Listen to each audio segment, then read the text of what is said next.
नमस्कार. 5व्या गीता वर्गाच्या इंटरव्हल नंतरच्या भागात आपलं स्वागत.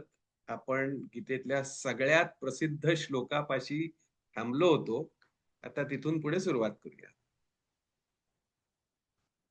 एक प्रश्न निर्माण होतो साहजिकच, की समजा action, reaction, action, reaction, action, reaction हे जर सतत चालूच राहिलं, तर मग यातून जन्म, मृत्यू, जन्म, मृत्यू, जन्म, मृत्यू हे जर सतत चालूच राहिलं अविरतपणे, तर मग त्याचा अंत काय? किंवा मग हे नाटक संपणार तरी केव्हा? या नाटकाला शेवट आहे की नाही? आपण आधी बघितल्याप्रमाणे फक्त मनुष्य योनीत आपण ही सायकल ब्रेक करू शकतो. आणि ते ब्रेक करायचं सिक्रेट असं आहे, की ॲक्शन नंतर आपण रिएक्शन न देता रिस्पॉन्स द्यायचा. म्हणजे मग ॲक्शन रिएक्शनची सायकल ब्रेक होते. बर्थ, डेथ किंवा जन्म, मृत्यू यांची सायकल ब्रेक होते. आपल्याला मोक्ष मिळतो आणि मग आपण कार्मिक बॅगेज तिथल्या तिथे खाली प्रवासात ठेवून इच्छित स्थळी म्हणजे निर्वाणाप्रत पोहोचतो. त्यामुळे आपण नेहमी ऐकत आलेलो आहोत, की रिस्पॉन्ड, डोंट रिएक्ट ह्या साध्या वाक्याला किती महत्व आहे, हे आज आपण जाणून घेणार आहोत. कारण रिस्पॉन्स दिल्याशिवाय नुसतं रिएक्ट सतत करत राहिलं, तर जन्म-मरणाचा फेरा चुकणार नाही, कारण ॲक्शन रिएक्शनचा फेरा चुकणार. आणि सतत आपण पाप-पुण्य क्रिएट करत राहून कार्मिक बॅगेज वाढवत राहू. निष्कर्मयोग आपल्याला साधणार नाही. भगवंताची बासरी आपण कधी बनू शकणार नाही. तर त्या सगळ्याची गुरुकिल्ली म्हणजे आपल्या बरोबर काहीही घडत असो, त्याला प्रतिक्रिया न देता त्याला प्रतिसाद देणं, ही सगळ्या आयुष्याची गुरुकिल्ली आहे. रिफ्लेक्स ॲक्शन किंवा प्रतिक्षिप्त क्रिया आपल्या हातात नसते. ती इन्व्हॉलंटरी किंवा अनैच्छिक असते. त्यामुळे ती होणारच. आपल्या इच्छेविरुद्ध किंवा म्हणजे इच्छेने किंवा इच्छेनुसार किंवा इच्छेविरुद्ध.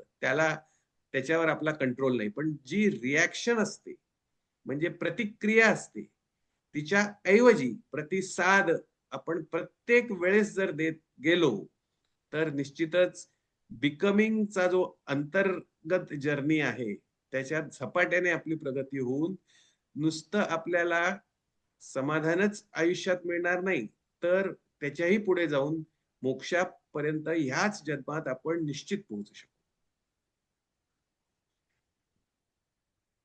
त्याने आपलं दुःख पूर्णपणे नष्ट होईल. त्याने हे जे प्रकृतीने आपल्याला तिच्या नियमांमध्ये बांधलेलं आहे, त्यातून मुक्तता मिळेल. म्हणूनच तर निर्वाणाला मुक्ती म्हणतात. मुक्ती कशातून? तर अज्ञानातून मुक्ती, मर्त्यपणातून मुक्ती, अंधारातून मुक्ती, प्रकृतीच्या नियमांतून मुक्ती, ह्या सगळ्यातून मुक्ती. म्हणून लिबरेशन, सॅल्वेशन असेही शब्द मोक्षाला किंवा निर्वाणाला म्हटलेले आहेत. आणि रिएक्शनच्या ऐवजी रिस्पॉन्स किंवा प्रतिक्रियेच्या ऐवजी प्रतिसाद देण्याचं एक साधं उदाहरण. समजा एखादा माणूस समोरचा माझ्यावर उगीचच चिडला. माझी काही चूक नसताना त्याने मला उगीचच एक शिवी दिली. तर त्याने एक शिवी दिल्यावर मी त्याला 2 शिव्या देणं ही झाली प्रतिक्रिया. आणि त्याने शिवी दिली, त्याची मनस्थिती, कोणत्या परिस्थितीत त्याने शिवी दिली, कोणत्या मनस्थितीत त्याने शिवी दिली, हे जाणून घेऊन आपला संयम ढळू न देता योग्य प्रतीने त्याची चूक त्याच्या लक्षात आणून देऊन अ, दोघांच्याही भल्यासाठी काहीतरी व्यवस्थित कृती करणं, योग्य कृती करणं म्हणजे प्रतिसाद. हा प्रतिसाद अत्यंत महत्वाचा आहे. आपण सगळे जप, सगळी तप, सगळा गीतेचा अभ्यास, आणखी काही पुण्य प्राप्तीसाठी करत असलेला प्रयत्न हा सगळा बाजूला ठेवून आपल्या दैनंदिन जीवनात प्रत्येक परिस्थितीत प्रतिक्रियेऐवजी प्रतिसाद जरी देत गेलो तरी सुद्धा सगळ्यात मोठी तपश्चर्या आपल्या हातून होणार आहे. इतकं या प्रतिसादाचं महत्व आहे आपल्या आयुष्यात. आणि तो प्रतिसाद आपल्या सुदैवाने फक्त मनुष्य योनीतच दिला जाऊ शकतो. बाकीच्या सर्व योनी या भोग योनी आहेत हे आपण बघितलेलं आहे. तिथे आपल्याला निसर्गाच्या नियमातून सुटता येत नाही आणि प्रत्येक ऍक्शनला रिॲक्शनच द्यावी लागते. तर तसंच पशुवत जगायचं आणि प्रत्येक क्रियेला प्रतिक्रिया देत राहायची, की मनुष्यवत जगायचं आणि प्रत्येक क्रियेला प्रतिसाद देत राहायचा. कारण आपल्याला ती फ्री विल परमेश्वरानेच दिलेली आहे आणि ती फ्री विल का दिलेली आहे तर आपण प्रतिक्रियेऐवजी प्रतिसाद द्यावा म्हणूनच ती फ्री विल आपल्याला दिलेली आहे. तो प्रिव्हिलेज आपल्याला दिलेला आहे. तो अधिकार आपल्याला दिलेला आहे. कर्मण्येवाधिकार असते. प्रतिसाद देण्याचा अधिकार आहे आपल्याला. हे स्वतः भगवान सांगतायत. तो आपण वापरला पाहिजे नाही का? नाहीतर माझ्या बँक अकाउंट मध्ये खूप पैसा असून उपयोग काय जर तो मी वापरलाच नाही तर. तसा हा जो अधिकार आहे त्या अधिकाराचा वापर, योग्य वापर माझ्याच समाधानासाठी आणि इतरांच्या समाधानासाठी जर मी केला नाही तर माझ्यासारखा करंटा मीच. किती छान सांगते गीता नाही का? पुढे जाऊन तर प्रत्येक आता कर्म हे जे आपल्याला ज्यातून सुटका नाही. मनुष्य जन्म म्हटल्यावर कर्मातून आपली सुटका नाही. आपण अकर्म कायमस्वरूपी करू शकत नाही. कारण आपण बघितलेलं आहे की ऐच्छिक कर्म फार तर आपण थांबवू शकतो आपल्या इच्छेनुसार. म्हणजे अनैच्छिक कर्म आहे ते प्रकृतीच्या नियमांनुसार होतच राहतं. त्यामुळे कर्माच्या कचाट्यातून आपली सुटका नाही. मग काय करावं आपण तर ते जाणून घेऊन आपल्याला जे विहित कर्म आहे ते योग्य प्रकारे करावं. हा शहाणपणाचा मार्ग आहे. आणि ते कर्म कसं करावं हे आता कृष्ण सांगतोय. बुद्धियुक्तो जहातीह उभे सुकृत दुष्कृते तस्माद योगाय युज्यस्व योग कर्मसु कौशलम. याच्यात दोन अतिशय महत्वाच्या सूचना कृष्ण आपल्याला देतोय. एक तर बुद्धियुक्तो जहातीह म्हणजे इफेक्टिव्हली आपण काम केलं पाहिजे. म्हणजे योग्य काम केलं पाहिजे. म्हणजे do the right thing always. बुद्धियुक्त म्हणजे जो परमेश्वराने आपल्याला बुद्धी दिलेली आहे, जसं आपल्याला फ्री विल दिलेली आहे आणि तिचा योग्य उपयोग आपण केला पाहिजे, तसं आपल्याला बुद्धी सुद्धा दिलेली आहे, तिचाही उपयोग केला पाहिजे. कशासाठी तर एखादं कर्म जे आपण करणार आहोत ते योग्य की अयोग्य हे ठरवण्यासाठी. निरक्षीर सारासार नित्यानित्य विवेक बुद्धी वापरून बुद्धियुक्त होऊन आपण योग्य कर्मच कायम केलं पाहिजे. आणि ते कशा प्रकारे केलं पाहिजे याचं या श्लोकाच्या शेवटच्या शब्दात भगवंत सांगतात.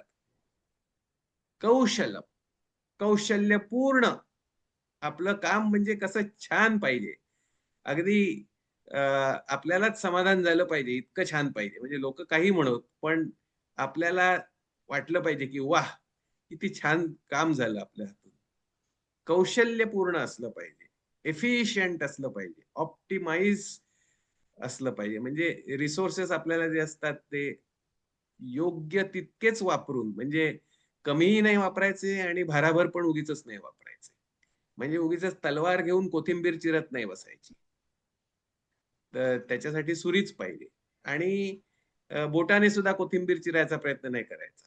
तर योग्य आकाराची योग्य सुरी घेऊन सफाईदार कट्स घेऊन छान कोथिंबीर चिरली ना की आपल्यालाच किती छान वाटतं बघा. तर ह्यात परमेश्वराने प्रतिक्रियेकडून प्रतिसादाकडचा आपला प्रवास सोपा करून टाकलेला आहे. त्याने दोन अतिशय महत्वाच्या सूचना दिल्या आहेत. Do the right thing and do it the right way. बुद्धियुक्त होऊन प्रतिसाद द्या आणि जो प्रतिसाद द्याल तो संपूर्ण कौशल्याने. म्हणजे सलीम जावेदने सांगितलेला डायलॉग म्हणणं हा इफेक्टिव्हनेस, आणि रमेश सिप्पीने सांगितल्याप्रमाणे त्या डायलॉग म्हणताना तो अभिनय करणं, हे झाला एफिशियन्सी. बुद्धियुक्त व्हायचं आणि कौशल्याने काम करायचं, म्हणजे प्रतिक्रियेकडून प्रतिसादाकडे आपण झपाट्याने प्रवास सुरू करतो. आता त्याच्यात आणखी एक तिसरी अत्यंत महत्वाची गोष्ट कृष्णाने पुढे सांगितलेली आहे, ती आधीच्या श्लोकात नाही कव्हर झाली. ते म्हणजे आपण इफेक्टिव्हली तर वागलंच पाहिजे, एफिशियंटली काम केलंच पाहिजे, पण तितकंच महत्वाचं आहे being non attach to the results. आता मी शब्द इथे अतिशय जपून वापरतो. आपण आसक्त असतो म्हणजे अटॅच्ड असतो, किंवा मग एकदम आपण दुसरं टोक गाठतो आणि अनासक्त होऊन जातो म्हणजे डिटॅच्ड असतो, म्हणजे काही झालं तरी पर्वा नाही. काही झालं तरी पर्वा नाही असा पण आपला ऍटिट्यूड असता कामा नये. योग्य तेच व्हायला पाहिजे अशीच इच्छा असली पाहिजे आपली, पण त्याचा आग्रह नसावा. म्हणजे एक तर इच्छा करायची ती इतकी करायची की ती इच्छा जर आपली पूर्ण झाली नाही तर सगळं जग बुडालं आपल्या दृष्टीने. हे एक टोक. दुसरं टोक म्हणजे अनासक्ती करावी म्हणून इच्छा पण करायची नाही, त्यामुळे जे काय होईल जगाला आग लागो, मी आपलं जे काय असेल ते करीन. हे झालं दुसरं टोक. आणि हे दोन्ही टोक त्याज्य आहेत. भोगीही बनू नका, त्यागीही बनू नका, योगी बना असं कृष्ण म्हणतो. तर योगाचा मार्ग म्हणजे अटॅचमेंट पण नाही भोग्याची, आणि त्याग्याची डिटॅचमेंट पण नाही, योग्याची नॉन अटॅचमेंट. असा तिसरा महत्वाचा संदेश कृष्णाने दिलेला आहे, आणि तो या श्लोकात त्याने व्यक्त केलेला आहे. तस्माद असक्त सततम कार्यम कर्म समाचर, असक्तो ह्याचरन कर्म परमाप्नोति पुरुषः. असक्त म्हणजे नॉन अटॅच्ड, असक्त म्हणजे अनासक्त पण नाही आणि आसक्त पण नाही, असक्त. आसक्त म्हणजे अटॅच्ड, अनासक्त म्हणजे डिटॅच्ड, आणि असक्त म्हणजे नॉन अटॅच्ड. आणि म्हणून सांगितलेलं आहे की असं नॉन अटॅच राहून सततम कार्यम कर्म, सतत कामात राहिलं पाहिजे आपण असक्त बुद्धीने, इफेक्टिव्हली, एफिशियंटली. कारण याचं कारण दुसऱ्या ओळीत कृष्ण देतोय लगेच, असक्तोही आचरण कर्म परमाप्नोति पुरुष. म्हणजे असं नॉन अटॅच राहिल्यावरच मनुष्य परमपदाला पोहोचतो. परमपदाला पोहोचतो याचा अर्थ काय, तर त्या कर्मापासून आणि त्याच्या फलापासून आपल्याला समाधान आणि समाधानच मिळतं. आपल्याला दुसरं काहीही निगेटिव्ह मिळूच शकत नाही.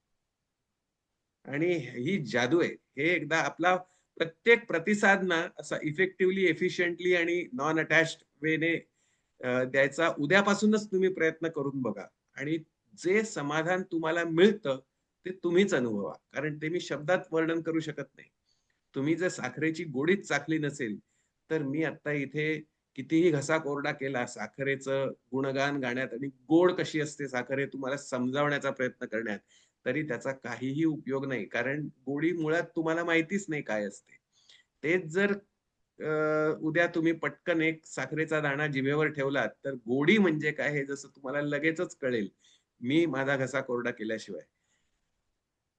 तद्वत प्रतिक्रियेकडून प्रतिसादाकडे जायचा प्रवास तुम्ही लगेचच या गीता वर्गानंतर सुरू केलात, तर जे काही समाधानाच्या लाटा तुमच्या अंतरंगात उसळतील त्याने तुम्ही अक्षरशः चिंब व्हाल. आपण हे फार माझं आवडतं प्रतीक आहे, किंवा हा दृष्टांत माझा फार आवडता आहे, आणि शोले हा सुद्धा माझा खूप आवडता पिक्चर असल्यामुळे तुम्हाला वारंवार शोलेचंच उदाहरण माझ्या तोंडून ऐकावं लागणार आहे. त्याला काही आता इलाज नाही. पण ज्ञानयोगात सुद्धा आपण शोले बघितला. गब्बर सिंग हा अमजद खान कसा आहे आणि त्याच्याही पलीकडे जाऊन अमजद खान हा जीवात्मा कसा आहे आणि त्याच्याही पलीकडे जाऊन जीवात्मा हाच परमात्मा कसा आहे हे आपण बघितलं. आता आपण given this situation, given these facts, Amjad खानने कसं काम केलं पाहिजे याची चर्चा करतो. तर अमजद खानने सलीम जावेदने लिहिलेलेच डायलॉग म्हटले पाहिजेत आणि ते रमेश सिप्पी ज्या पद्धतीने म्हणायला सांगतोय त्याच पद्धतीने म्हटले पाहिजेत. आणि नुसतं अमजद खाननेच तसं करून फायदा नाही, तर अमिताभ बच्चन, धर्मेंद्र, हेमा मालिनी, जया भादुरी, संजीव कुमार हे सगळ्यांनीच त्यांची भूमिका तंतोतंत वठवली पाहिजे. मग शोले निर्माण होतो. मग शोले सारखा अतिशय सुंदर पिक्चर निर्माण होतो. जर आपल्यासारखे मर्यादा असलेले मनुष्य प्राणी शोले सारखा उत्कृष्ट पिक्चर निर्माण करू शकतात, तर ज्याने हे संबंध महानाट्य घडवून आणायचं ठरवलं आणि त्याप्रमाणे जो हे महानाट्य घडवून आणतोय, ते महानाट्य कोणत्या लेव्हलचं असेल, कोणत्या प्रतीचं, कोणत्या दर्जाचं, किती उत्कृष्ट असेल याचा आपण विचार केलेलाच बरा. आणि त्या महानाट्यात अगदी संपूर्णपणे तन मन धन अर्पण करून अत्यंत खुशीने सामील झालं तर त्यापासून किती मजा येईल याची कल्पनाच केलेली बरी. तर आता आपण थोडस होमवर्क बद्दल परत बोलूया, कारण जोपर्यंत तुम्ही होमवर्क करत नाही तोपर्यंत गीता वर्गाचा पूर्ण फायदा तुम्हाला होणार नाही. कदाचित हे सगळे कन्सेप्ट ऐकून तुम्हाला फार बरं वाटेल, पण जोपर्यंत हे कन्सेप्ट तुम्ही आचरणात आणत नाही तोपर्यंत काही फायदा नाही. कारण एखाद्याने आपल्याला अन्न भरवलं तरी सुद्धा ते चावणं आणि ते गिळणं हे आपल्यालाच करावं लागतं आणि हे आपण केल्याशिवाय मग परमेश्वर ते अन्न नीट पचवायच्या कामाला सुरुवात करत नाही. त्याप्रमाणे इथे जे काही आपण शिकतोय, ज्याचा अभ्यास करतोय, ते सगळे कन्सेप्ट आपण वापरले पाहिजेत. त्याच्यासाठी होमवर्क महत्वाचं आहे. परत मी सांगतो, होमवर्क मध्ये 3 गोष्टी या दैनंदिन जीवनात अंतर्भूत करणं अत्यंत महत्वाचं आहे. नाहीतर आपण नेहमीच म्हणत राहू की हा गीता काय, गीता खूप छान आहे, पण गीता रोजच्या आयुष्यात कशी वापरावी हेच आम्हाला कळलेलं नाही किंवा गीतेचा काही रोजच्या आयुष्यात उपयोगच नाही, असंच आपण म्हणत राहणार शेवटपर्यंत. पण मी तिथे तुम्हाला सांगतोय गीतेचा रोजच्या आयुष्यात कसा वापर करावा. तर ती 3 अफर्मेशन्स जी तुम्हाला मराठीत लिहून दिलेली आहेत ती सातत्याने म्हणा. गीतामृतम ब्लॉग ज्याची लिंक मी तुम्हाला रोज पाठवतोय तो वाचा, त्याला 2च मिनिटं लागतात. आणि मूव्ही मेडिटेशन म्हणजे या महानाट्यात आपण आपलं पात्र कसं वठवतोय याचा आनंद बाहेरून घ्या. म्हणजे तुम्ही सिल्वर स्क्रीनवर नाही आहात, तुम्ही ऑडिटोरियम मध्ये मस्त पॉपकॉर्न खात बसलेला आहात आणि पिक्चर एन्जॉय करताय. हे सगळं करा. थोडक्यात म्हणजे काय, प्रतिक्रियेकडून प्रतिसादाकडचा प्रवास लगेच सुरू करा, सातत्याने करा. हेच मी तुम्हाला परत परत विनवून सांगेन. याच्या पलीकडे काय, याच्या पलीकडे कृष्णाने म्हटल्याप्रमाणे उद्धरेद आत्मनात्मानम नात्मानम अवसादयेत आत्मैव आत्मनो बंधू आत्मैव रिपू आत्मा. स्वतःचा उद्धार करण्यासाठी तुम्ही गीता वर्ग जॉईन केलेला आहे, तर स्वतःचा उद्धार करून घ्या, पण त्याच्यात तुम्हाला ऍक्शन घेणं महत्वाचं आहे. त्याच्याशिवाय परमेश्वर सुद्धा रिॲक्शन घेऊ शकत नाही. म्हणून जर रिझल्ट चांगला हवा असेल तर योग्य ती ऍक्शन घ्या. प्रतिसादाकडून प्रतिक्रियेकडे लागलीच जायला लागा आणि गीता वर्गाचा जास्तीत जास्त फायदा करून घ्या. त्याच्यासाठी होमवर्क महत्वाचं आहे. प्लीज प्लीज प्लीज रोज जितकं जमेल तितकं निष्ठेने होमवर्क करत राहा, इतकं की ते तुम्हाला त्याची सवयच लागून जाऊ दे. आणि एकदा सवय लागली की काही विशेष प्रयत्नही करावा लागत नाही, कष्टही करावे लागत नाहीत. सवयी एखाद्या, आता समजा ड्रायव्हिंग मी शिकतोय तर पहिल्यांदा मला त्रास होईल, कारण मला ड्रायव्हिंग येत नसतं. पण एकदा ड्रायव्हिंग मी सवयीनुसार चांगला करायला लागलो, की नंतर जेव्हा मी ड्रायव्हिंग करीन तेव्हा त्यातले काहीच कष्ट मला जाणवणार नाही. अशा पद्धतीने जेव्हा तुम्ही गीता आत्मसात कराल, ती तुमच्या रक्ताच्या प्रत्येक थेंबापर्यंत जाऊन पोहोचेल आणि प्रत्येक परिस्थितीला तुम्ही प्रतिक्रियेऐवजी प्रतिसाद द्यायला सुरुवात कराल, तेव्हाच या गीता वर्गाचं उद्दिष्ट पूर्ण झालं असं मी समजेन. आज मला एवढंच सांगायचंय.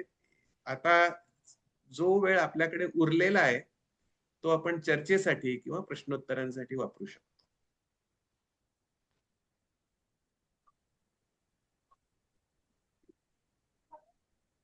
रोजच्या जीवनात प्रतिक्रियाच्या ऐवजी प्रतिसाद द्यावा असं जे सांगितलं, हा तर ते समजायला मला अजूनही कठीण वाटतंय. हा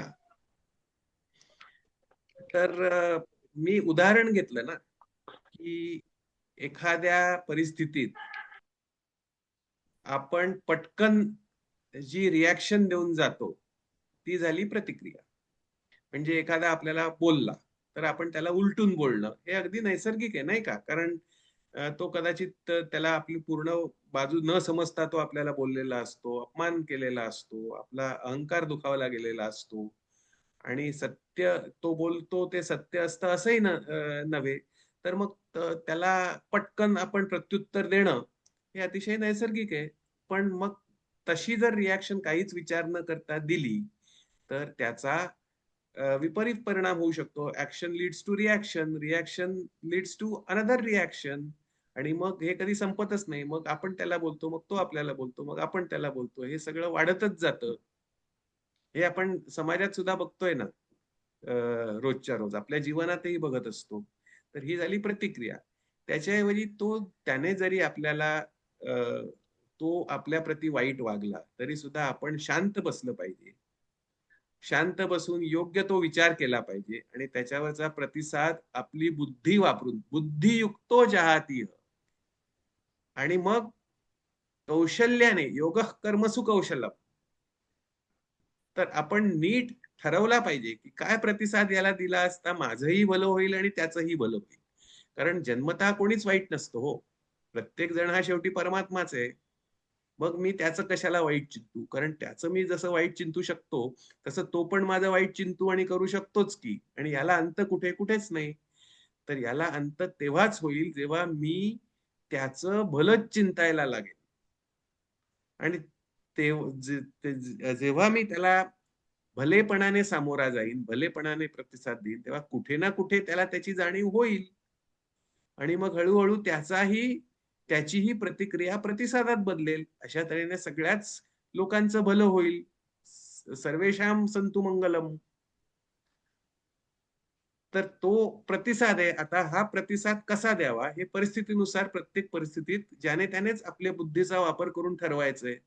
त्यामुळे याबाबत अधिक स्पून फीडिंग किंवा अधिक मार्गदर्शन करणं योग्य नाही, की बाबा तू असंच बोल.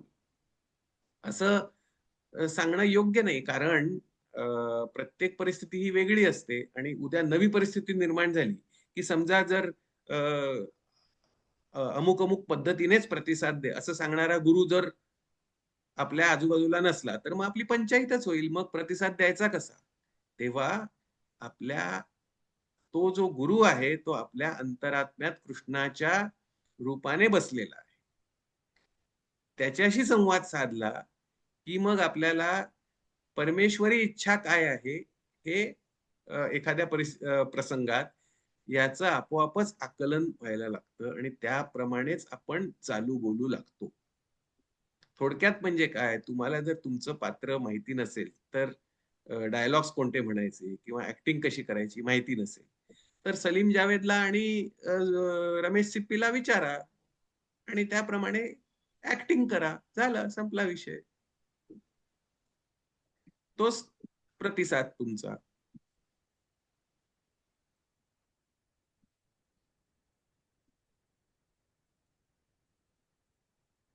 विचारू का जरा? झालं या प्रश्नाचं उत्तर पूर्ण? हो. ईश्वरार्पण कर्मयोग आणि निष्काम कर्मयोग यातला फरक नीट नाही कळला.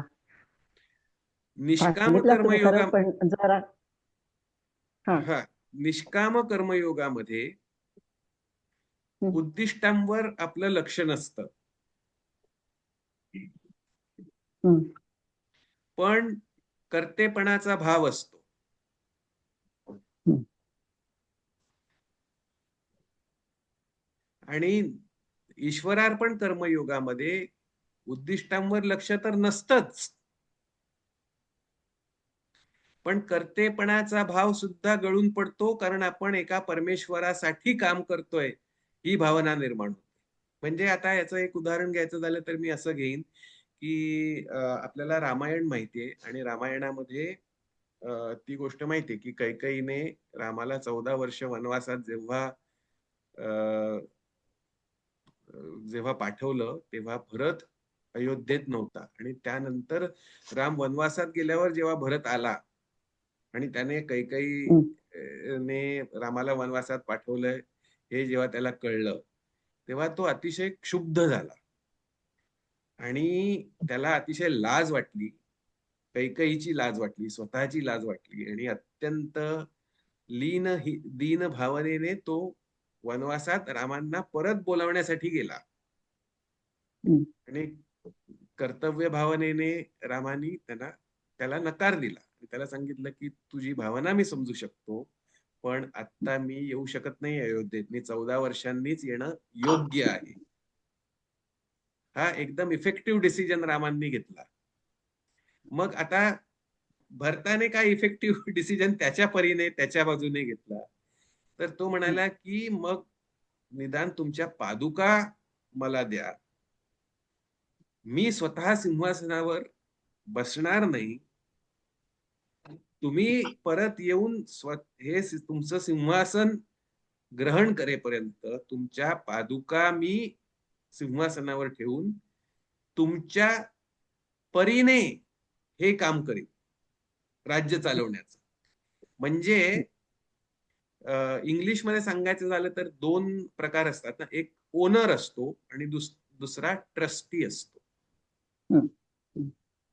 ओनर आणि ट्रस्टी मध्ये फरक काय, तर ओनर हा स्वतःसाठी काम करतो, स्वतः काम करतो, आणि ट्रस्टी जो असतो तो स्वतःच काम करतो पण तो ओनर साठी काम करतो. बरोबर. निष्काम कर्मयोगामध्ये जरी आपल्याला रिझल्ट्स विषयी चिंता नसली तरी आपल्या कर्माची ओनरशिप ही आपल्याकडे असते. आणि ईश्वरार्पण कर्मयोगामध्ये आपल्याकडे ट्रस्टीशिप असते आणि त्या कामाची ओनरशिप ही भगवंताकडे असते. आणि निष्कर्म योगामध्ये तर आपण नसतोच, भगवंतच आपल्याला आपला उपयोग करून त्याचं काम तोच करत असतो.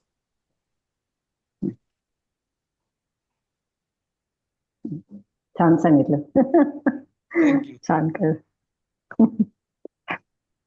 तर ट्रस्टीशिप आणि ओनरशिप मधला फरक जसा आहे ना, तसा पटकन कळला तो. खरं. आणि शेवटच्या सोपानावरच्या शेवटच्या पायरीवर तर भगवंतच काम करतात. त्यांना हवं ते हवं तेव्हा हवं तसं काम करतात, आपण नसतोच. नसतोच, तेच करून घेतात आपल्याकडनं. निमित्त मात्रम भव सव्यसाची. कृष्णाची बासरी ती कुठे काय संगीत तुम्ही ते निर्माण करते? संगीत तर कृष्णच निर्माण करतो. आपल्या दुसऱ्या अफर्मेशन मध्ये ते आहे ना, साधन म्हणून माझी योजना केलेली आहे. हो हो, अर्थातच. फारच सुंदर आहे. याचं एक गोष्ट मी अशी सांगू इच्छितो की म्हणजे माझ्या प्रत्यक्ष अनुभवातली आणि माझ्या आयुष्यातली. इन्फोसिस मध्ये मी काम करत असताना मला REC नागपूरला कॅम्पस इंटरव्ह्यूज घेण्यासाठी जावं लागलं. त्यावेळेला माझा सहकारी होता, म्हणजे प्रत्येक वेळेस HR चा एक माणूस बरोबर लागायचा इंटरव्ह्यू मध्ये, कारण तशी प्रोसेस होती इन्फोसिसची. आणि झहीर म्हणून एक HR चा बँगलोरहून आला होता माझ्या बरोबर, आणि आम्ही REC ला गेलो, तिथे इंटरव्ह्यूज घेतले, लोकांना सिलेक्ट केलं वगैरे वगैरे. तर त्या इंटरव्ह्यू मध्ये मी म्हणजे इन्फोसिसच्या पद्धतीने प्रश्न विचारून कॅन्डिडेट्स लायक असले तर त्यांना सिलेक्ट करायचो, किंवा मग ते तितके चांगले नसले तर त्यांना रिजेक्ट करायचो वगैरे. हे सगळं जहीर शेजारी बसून बघत होता दिवसभर. आणि मग आम्ही डिनरला गेलो रात्री हॉटेलमध्ये. हं. तेव्हा तो म्हणाला, प्रसाद म्हणे तुला काय पॉवरफुल वाटत असेल ना, you are making people's lives और breaking people's lives. It is your choice whether to select a person और not select a person. So you must be feeling हा. Very powerful. तर मी हा, म्हटलं, हा. जहीर तुला खरं सांगू का, की I don't hmm. Feel powerful at all. In fact I feel totally powerless as an hmm. Interviewer. तेव्हा जहीर एकदम चकित झाला आणि जहीरने मला विचारलं, की हं. प्रसाद असं तू का म्हणतोयस, की मला तर वाटतं की तू खूप पॉवरफुल आहेस आणि why do you feel you are powerless. Hmm. तर मी त्याला म्हटलं, हं. की जहीर हे बघ, if a candidate is capable, there is no way I hmm. Can reject the candidate. आणि if the hmm. Candidate is बरोबर. Not capable, there is no way I can हो. Select the candidate.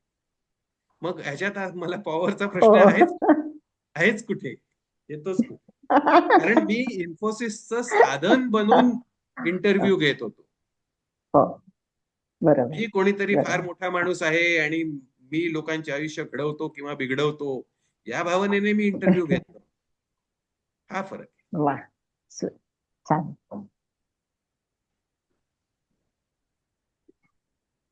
अजून विचारू का? दुसऱ्या कुणाला विचारायचं तर विचारून द्या आधी. मग हो, झालं की आपल्याकडे अजून विचारते 5 अजून. मिनिटं आहेत. त्यामुळे प्रशांत, अर्चना, हा. माधुरी. मग कुणाला इतरांना द्या आधी. हा, बोलून दे इतरांना. हा, प्रशांत, तुला काही विचारायचंय का? हा. आवाज येतोय माझा? हा, बोल ना. हा, नाही विचारायचं काही नाही. आपला आता प्रवास म्हणजे पहिला जसं तू म्हणजे की भोग योनी, मोक्ष योनी असं करत करत आता कर्म, निष्काम कर्म असं करत आपण आता भक्ती मार्गाकडे जाणार आहे. नाही, पहिलं तर धर्माकडे माझं जाणार एक आणि हा, धर्माकडून धर्माकडे मग आणि भक्ती मग मार्ग. भक्ती मार्ग. Okay okay. मग तिकडनं नंतर मग मोक्ष मिळणार हो असं. ओके. तेच कन्फर्म करणं. हो हो, अगदी. धन्यवाद. अर्चना, तुला काही विचारायचंय का? नाही, मॅडमना विचारू दे.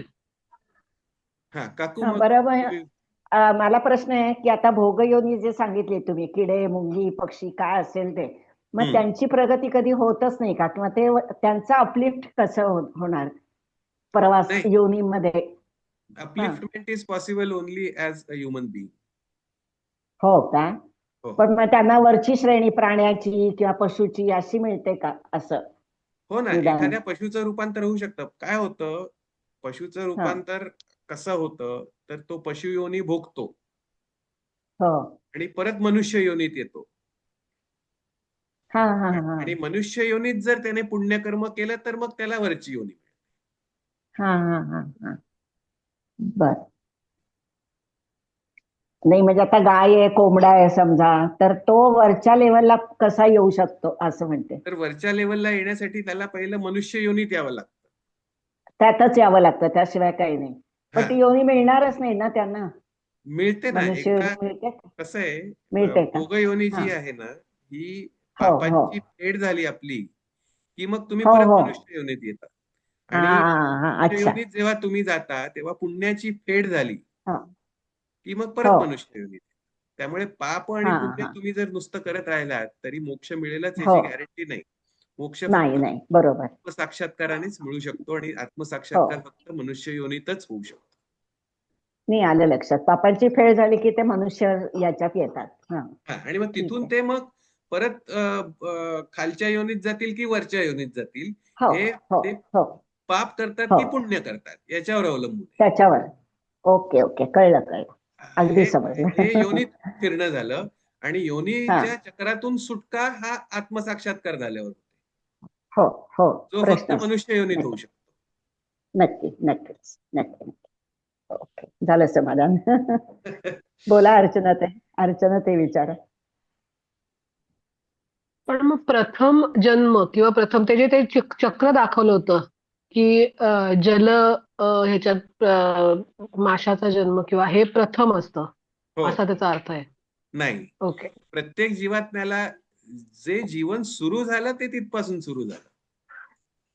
पण एकदा हम्म. जीवन सुरू झाल्यावर प्रथम जन्म कदाचित जीवात्म्याला मनुष्य योनीतही मिळेल. त्याच्याविषयी असा काही नियम नाही की बाबा तुम्ही खालच्या योनीपासूनच सुरुवात केली पाहिजे, असं काही नाही. आता आयुष्य पूर्णपणे इव्हॉल्व्ह झालेलं आहे, समृद्ध झालेलं आहे. तिन्ही प्रकारच्या योनीज उपलब्ध आहेत. मनुष्य योनी आहे, खालच्या योनी आहेत आणि उच्च योनीच पण आहेत. तर त्यातल्या कुठल्याही योनीत तुमचा प्रवास सुरू होऊ शकतो. पण प्रवास संपणार हा फक्त मनुष्य योनीतच. दुसऱ्या कुठच्याही योनीत प्रवास संपू शकत नाही. कारण प्रवास संपणं म्हणजे काय, तर मोक्ष मिळणं. म्हणजे काय, तर तुम्ही ईश्वर होणं, परमात्मा होणं. आणि ते फक्त मनुष्य योनीतच शक्य आहे. धन्यवाद. छान जर सांगितलं. माधुरी, तुला काही प्रश्न आहेत का?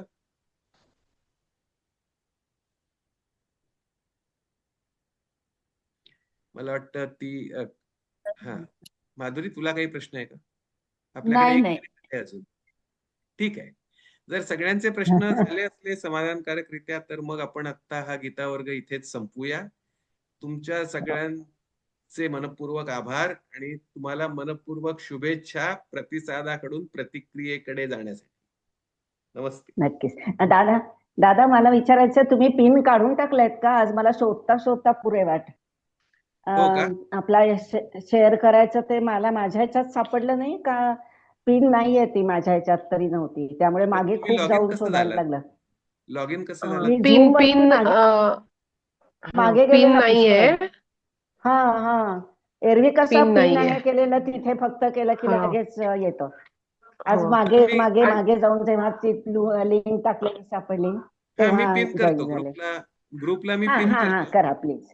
हो. हा प्लीज. ओके. प्रतिक्रियेकडून प्रतिसाद ना? हा, नाही हो हो काय? हो. प्रतिक्रिया नको, प्रतिसाद हवा. ओके. हा. ओके. अच्छा, भेटू परत. ओके. बाय. ओके, धन्यवाद. धन्यवाद.